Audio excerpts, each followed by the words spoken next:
my part, I want to talk about being a founder and how that started, and kind of take you through my eyes as a young man and what I was thinking at the time that this neo-life as we know it today started. So if we go back to Porterville, California, I'm so happy to have some people here. Keeman said hello from Porterville, Lindsay, Strathmore, Ducor, Terabella, Cotton Center, don't forget, okay. Visalia, okay, and so on. Delano, wow. And then yeah, I couldn't think past that because, Fresno and Bakersfield, too big, okay, for me. Just too many people, too busy, whatever. But anyway, I saw the business.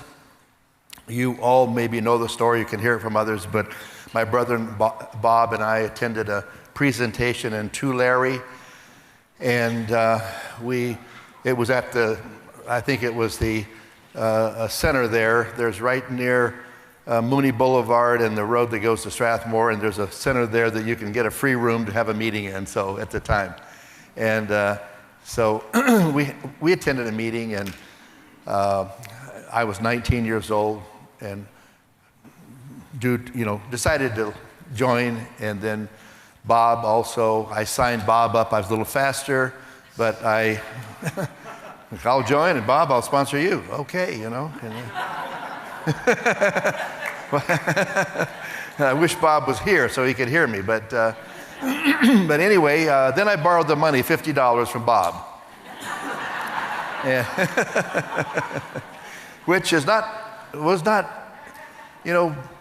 that's when I was surprised Bob loaned me the money, because Bob was earning 70 cents an hour as a TV repairman. He was replacing tubes in TVs. You check the tube, and if it was bad, you replaced the tube and you repaired the TV, okay? Now you just throw away the TV and get another one. So it's changed. They don't fix them anymore. But anyway, it takes a long time to save up $50 to loan me, and that $50 in today's money would be maybe $400. So that's about what it was, getting $400 from Bob if he was making, $1 an hour or $10 an hour rather. But anyway, that's how I started. And so then I founded my business. It was a distributorship, right? And you have founded yours. And let me tell you my vision, because I've had people come up to this convention and say, wow, what an incredible vision you had. Thank you for this vision that you had, as a young person. No, I didn't, I have to tell you.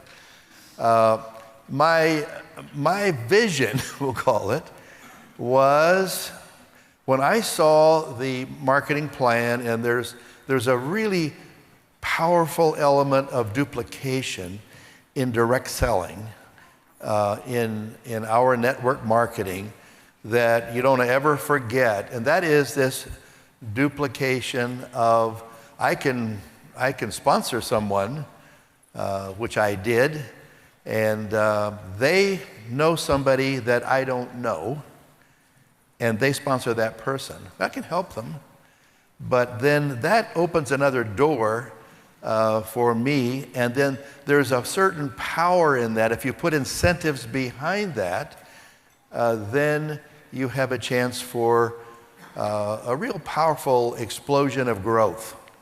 Things have to be right, but it happens. So my vision was, I'm going to, I'll get some people right here in Porterville, and this thing could expand out to Lindsay. It's 10 miles away, okay? Strathmore, well, sure, because that's on the way to Lindsay, halfway. Terabella, the other direction. Cotton Center, Tulare I could still think about, and Visalia, that was the big city in my vision. And so that's what I saw. That was enough to motivate me. And I didn't think about Los Angeles, San Francisco, another state, anything, because I really didn't want to go there. Okay, so this wasn't, so you see my vision was, now as you realize, as you have a vision, a goal, or a series of goals, and you start putting that into reality, as it starts to happen, unfold, you're able to increase your vision. Okay? It's progressive. You can't think, there's no way I could think about where we are today. It just would have been impossible. If someone had even said it to me, probably would have been frightening. I don't know. I couldn't see it. I didn't have to see it. So I saw that, within a 30-minute drive, excuse me, of where I was living, still, at home. And then as that started to happen, all of a sudden, one of my distributors said, I know somebody in Bakersfield. Well, there I go to Bakersfield. Now, I knew Bakersfield a little bit. I wasn't afraid of that because I was selling furniture part-time for a furniture store in Porterville. I was a delivery boy in the part of the time, and then I was selling furniture, and I was a low guy on the totem pole, we'll call it. And so there were two more salespeople, and when they had customers, if I wanted to hang around when there were no deliveries to do, if they had customers and a third one came in, I could take the third one, okay? Well, when I got a customer, I really treated it right. And the first thing I try to do is I'd say, look, and I'd go around with, normally the woman comes in to shop and she would look around, I would say, why don't, here's my card, and and I would have on there, I had Jerry Brassfield, blah, blah, blah, interior designer.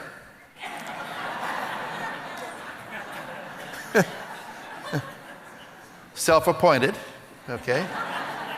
And I would say, why don't I come, I see what you're wanting here, why don't I bring some samples, I'll come over and I'll look at your living room and we'll have a look and we'll sit down and discuss it. And so I'd get them away from the store so the other guys couldn't bother them. And then I would go deal with the customer. That's how I started selling. And so, but that was a step in the direction. So I'd already been to Bakersfield because the owner of Weatherby's Furniture Store, oh, still there, right? Blackstone Boulevard, is it? Is it on? Yeah. Anyway, I go down there and they bring me in for the weekends and they'd have these big promotions with spotlights and people would come from all over the valley, and they had country western bands there, Johnny Cash, Merle Haggard, all these people were playing all night long, and people were coming in, and so I would sell furniture on the weekend, okay? And then my little business that I was the founder of, I would deal with at other times, all right? Now, but this started to spread, and all of a sudden, I had distributors in San Diego, okay? I decided then to move to the Bay Area, San Jose, and then I started to get distributors there, and each move, now along the way, the first company went bankrupt. Now this is a very traumatic thing, okay? If, tomorrow's newspaper says Neolife goes bankrupt. Now imagine what you'd be doing and explaining to the people that you've brought in about, well, I'm sorry, I thought they said no debt, okay? if you can just put yourself in that position and feel the embarrassment and the shame, and your whole world gets rattled. And at the time that happened, I probably had about 150 people in my team. So I knew I liked what I was doing, so I looked for another company. And in fact, my upline sponsors started a company called AdMark, Advanced Marketing, okay? What it stood for, still a nutritional business. And so I joined and started there. It repeated itself. I continued on living in San Jose and building and whatnot. A year and a half later, bankrupt, okay? And so that's about the time that I decided to take what was left of my company that I'd founded, my distributor team, and by the way, I didn't get half of them. You know, some left me the first time, and after the second time, my credibility had sunk even lower. Can you imagine? I come back for the third time to tell you this was the real thing, okay? Okay? So now my vision had shrunk a little. Okay, but I managed to start a small company, and that company then didn't ever fail. Okay, but it was my original founding of my team and my distributorship that I carried along the way. And along the way, by the way, in one of those. The company that I joined the company, which I later owned, and this was called Bestline Products, and that's where I met John Miller. He was a college student working in the warehouse at night, cleaning the warehouse. Yeah. And brilliant. You know, I recognized right away that John was a very smart young guy. And so that relationship continues today. You're going to hear from John just a little bit later. But now, that's the business part of it. The personal, the health issue, very unhealthy, asthma, hay fever, living in the San Joaquin Valley. And just for people that suffer from respiratory problems, it's one of the worst places in the world to live, okay? And so, I mean, I had problems. Next door neighbor, Mr. Bland, you could hear him wheezing over there at night with his windows open. I mean, he almost died every year. So we all had problems, okay?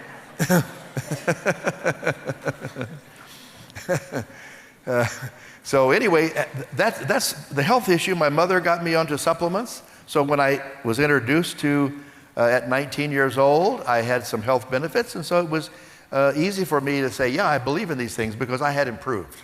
Not totally cured, but improved. Just getting the right nutrients and getting away from my mother's Southern cooking. It almost killed me, my father. It's true. It was fried chicken, chicken fried steak, chicken fried gravy, fried potatoes, you know, homemade ice cream, you know, and homemade biscuits and homemade butter. And I'm making myself hungry right now because it's part of my my DNA and my gene pool. Just when I think of those things, I got to have some of that right now, you know. I almost had a fit yesterday when we talked about homemade ice cream, you know, and wow, I was thinking, oh, my mother made homemade ice cream daily. And my father demanded it. You know, in fact, along with that would be blueberry cobbler and peach cobbler and you name it, and fried apricot pies. If there's a possibility to fry anything, she did it, okay? My father got seriously ill and had to go to, the local doctors couldn't help him. And he was failing, and they said, it's got to be something, could we get him to a clinic? And I got him into Stanford. And I'd go up to visit him, and the first day I go in there, and I said, how are you doing? He said, well, okay, but he said, they're about to starve me to death in here. I said, so then I go the next day, he was a little bit better. Go the next day, a little bit better. And then finally he's fine, and they're starting to give him a little food and things, and they'd been giving him fruit juice and whatnot. I met with his doctor, and I said, what's the diagnosis? And the doctor said, well, his diet is killing him. And all we did was, stop giving him all that bad food. He told us what he eats every day, and so it's totally plugged him up and everything, and nothing was working, no digestive system, no anything, right?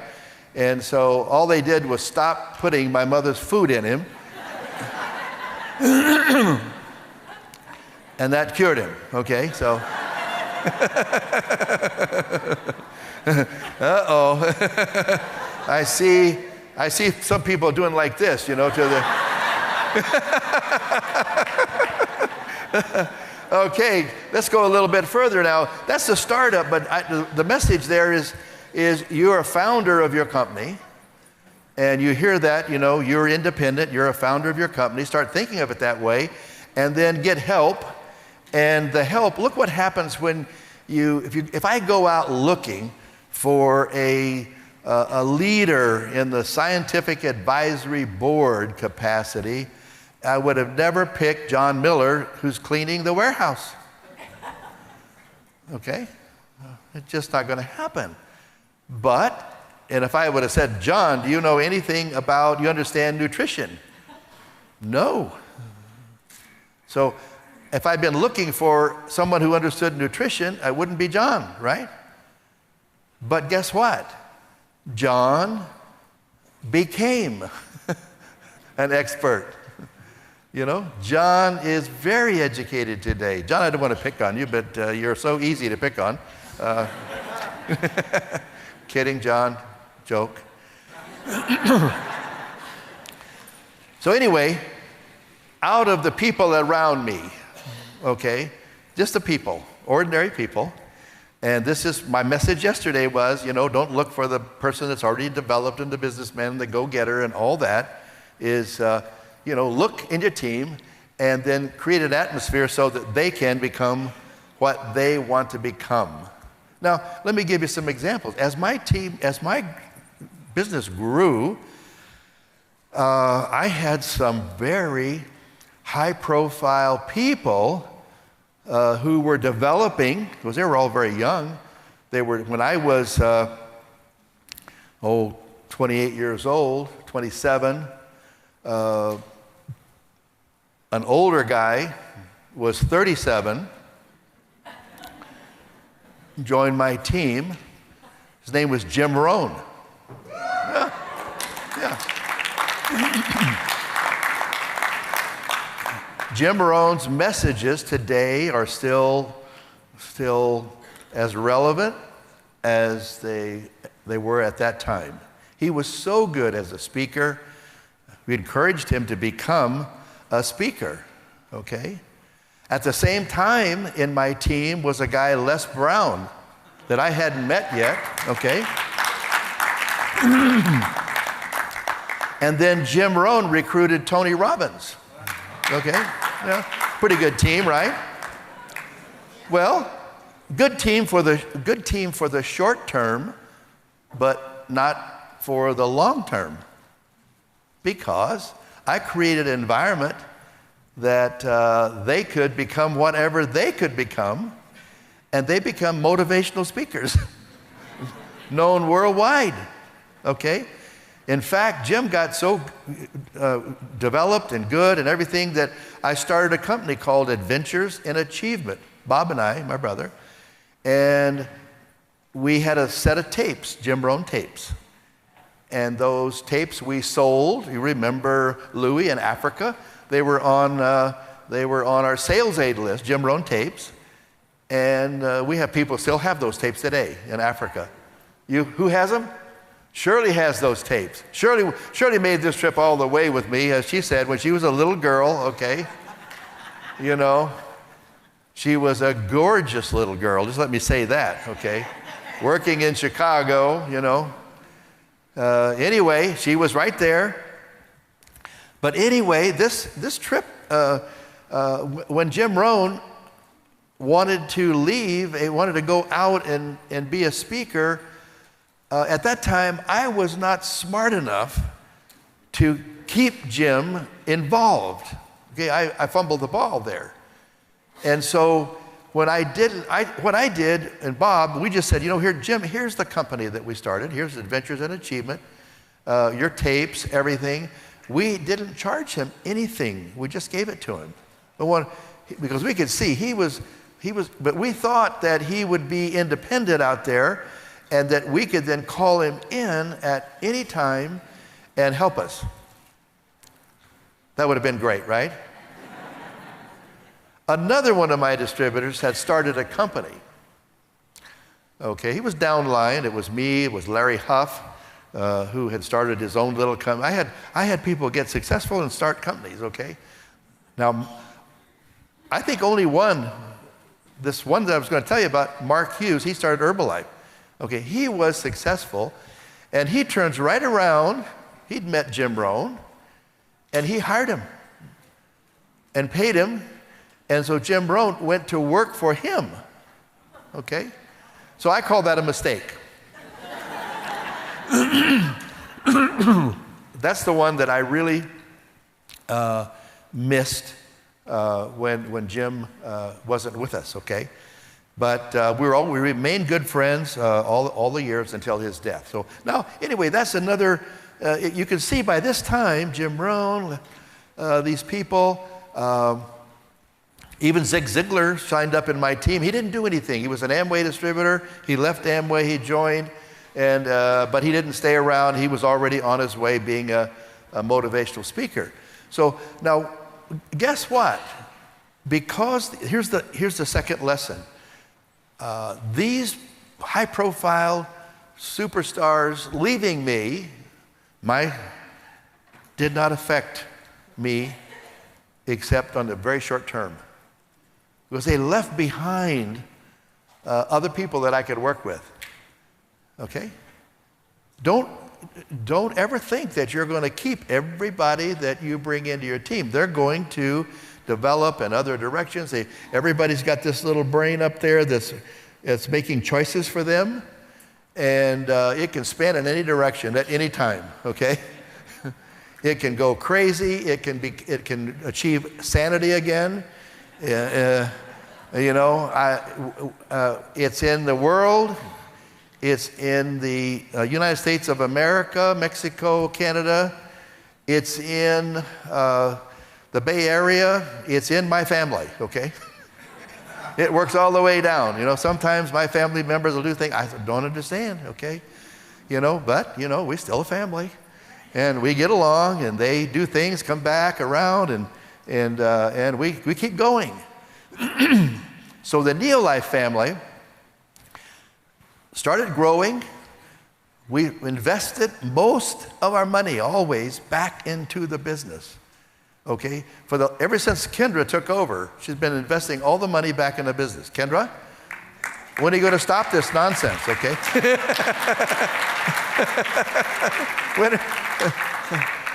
When are you going to, well, but guess what? You know, under her leadership, she has transformed the image, the look, the feel, the research into the products. She's reinvigorated the scientific advisory board, new members, you know, Dr. Liz Applegate. Wasn't she fantastic, huh? Yeah. And I'm not, you're going to meet a new person that's is lining up to help us. And I won't say anything. I'll let somebody else introduce. Her name is Julie, okay? But you're going to meet her. I'm anxious to hear what she has to say. I haven't heard her speak yet, okay? But anyway, so today, the Scientific Advisory Board, well, as you can see, my vision was increasing along the way because Larry Huff took off. He went to Australia. From Australia, I met Graham Caldwell. Graham Caldwell wanted to go to South Africa. The business has spread up through Africa. You know, another distributor wanted to go to Italy. I followed over there to Italy. I followed my organization. Wherever it went, I tried to, even if I was spending money, all I was making, sometimes more than I was making, I tried to support that growth, wherever it went out there. Just follow it and support it. And that's how it spread. George Casale was a school teacher, not a businessman. He was an athlete. He was lined up as an Olympic runner to run in the Olympics back in his day in the 100-yard. They call it the 100-yard dash at the time. And so he, now I think it's 100 meters, but he was very fast, and he had actually beat the guy that eventually went and represented us because he had a torn something just before he was going to do it. So George was a school teacher, high school teacher, and an athlete, and that's his life. He became a distributor, him and his wife Jerry, and he still works today. This is 40, whatever, many years later. This was, I don't know, count from 49 years George has been around. So he was in New York. He built a team in New York. He's Italian, George Casale, okay? Well, I said, George, why don't you go to Italy? Not as a company employee. I said, go there and build. Okay. He went there. He thought he spoke Italian, but he learned when he got there he didn't speak very much, and so he had to learn Italian. See, he wasn't, to communicate, he built a big team in Italy. He wasn't running the company. And then we had a guy that was up in Sweden because it has gone up there. It was a very small company, hardly any sales. And that person actually left the company, and he decided to go into the ministry. He left the company. And his name was Ola Mattsson. And so I said, George, would you go up there for 3 months and help get that company sorted out and get some new management and so on? And he said, yeah. So he left Italy, and he went up there by himself at first. And then he finally left out of there 20 years later, okay? See, they're 20 years. He's now fluent in Swedish, okay? He is fluent in Italian. He's fluent in Spanish.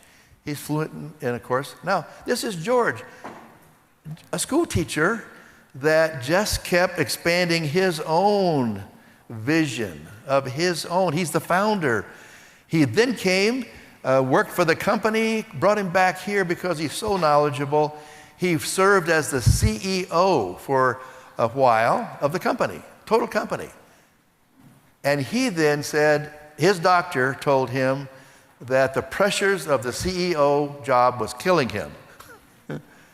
You got to get out of that job. George came to me and said, look, I don't want to leave the company, but this, I can't take it, you know.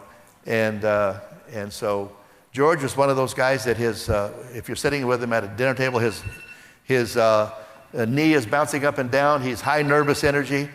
And George worries about everything.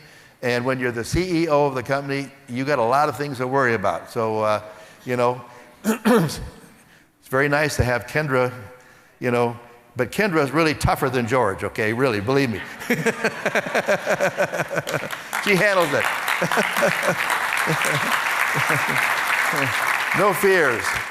Anyway, that vision kept growing, We kept learning lessons. I learned to deal with people who left me, who didn't want to be around anymore.